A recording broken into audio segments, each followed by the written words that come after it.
Welcome to Cornerstones, Season 1, Episode 3, Sneaking Sally Through the Alley. How do you begin to try and explain a song like Sneaking Sally, written by one of the legends of New Orleans, Allen Toussaint, and first appearing on a 1970 release by Lee Dorsey? This song, about a philanderer who gets caught and can't keep from the double talk and trouble talk when his wife pops up, has made itself a legend in its own right, being covered by pop and rock royalty, all the same. To really understand Sally, it's important to know the songwriter, Allen Toussaint. Born in 1938 in the New Orleans neighborhood of Gertown, he was immersed in the music of the city from an early age and helped to define it forever with his songwriting, collaborations, and production. One of his earliest contributions to become widely known is his song, Working in a Coal Mine, performed by Lee Dorsey. Lord, I'm so tired. How long can this go on? Dada working in a coal mine, going down, down, down. Working in a coal mine, all about to flip down. Working in a coal mine, going down, down, down. Working in a coal mine, all about to flip down. 5 o'clock in the morning. Toussaint's production and collaborative projects include Destatively Bonnaroo by Dr. John. Great piano player, great songwriter, great record producer. I can't say enough about Al. Elvis Costello's River in Reverse, and Patti LaBelle's Lady Marmalade. In 1970, Toussaint and Dorsey continued their successful collaboration with an album called Yes We Can, and a certain song about a sneaky lady named Sally was featured. With a funky, off-kilter drum beat and a swagger from the guitar and vocals that was undeniably Toussaint.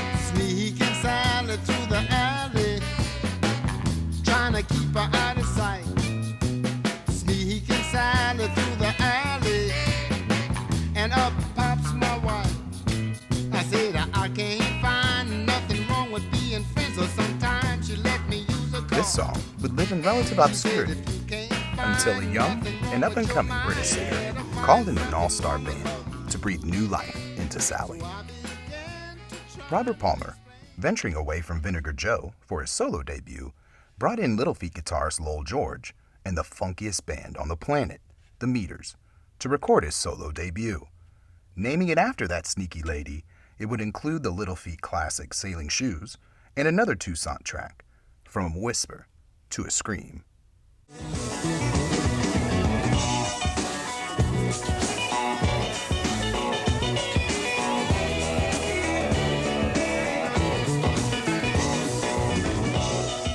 This funked-up version would feature Art Neville's organs, with Leo Nocentelli's incendiary guitar.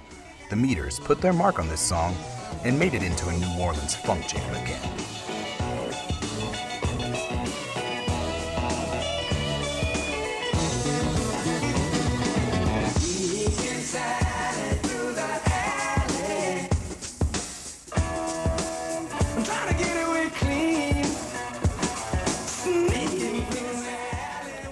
Wow, blast from the past. It was Sneaking Sally Through the Alley, first video from the first album for the first single I made back in 1974 when...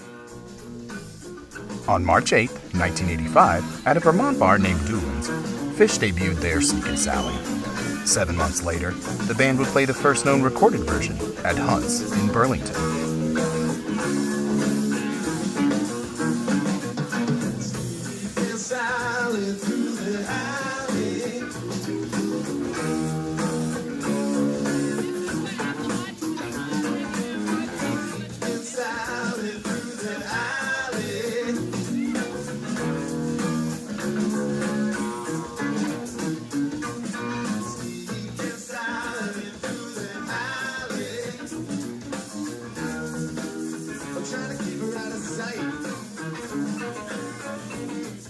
It would be played sporadically in the subsequent years until 1/24/88.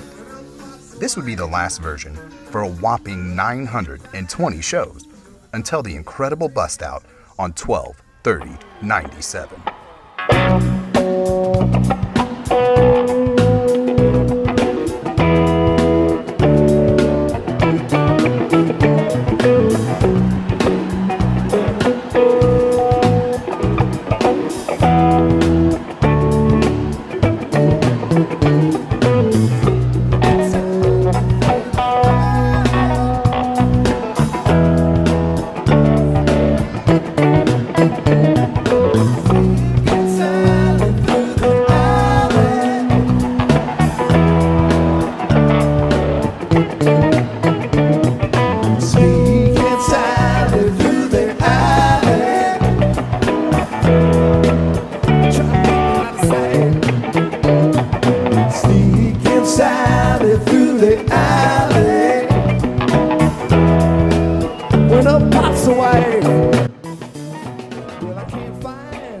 Many notable versions, including Deer Creek '03 and the 3.0 versions at the Gorge in '09, and the Bill Graham Sneaking Sally in 2016.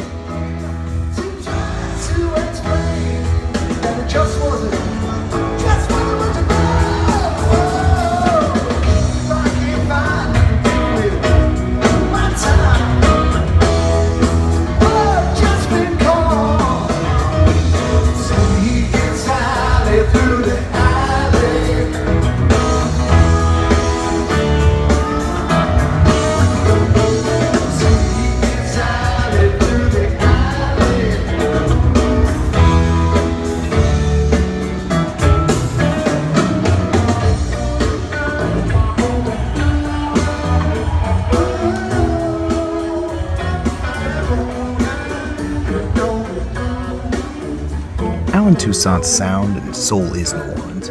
Just listen to some voices you'll know. Talk about Mr. Toussaint. Great composers of the 20th century. And I think his production was amazing. Also, when he produced people, the sound that he got for.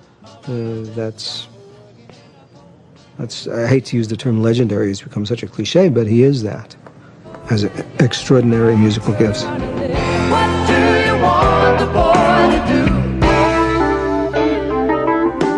Don't you see a break and a child or two? He's always a musician's musician and a cult artist, but anybody that wants to understand the roots of rhythm and blues and rock and roll goes right back to Alan Toussaint. As you can see, this music is timeless and influential beyond limit. Sneaking Sally, along with many other songs by Toussaint and legends of New Orleans like the Meters and Professor Longhair, are the building blocks or cornerstones of the music we love today. Sneaking Sally through the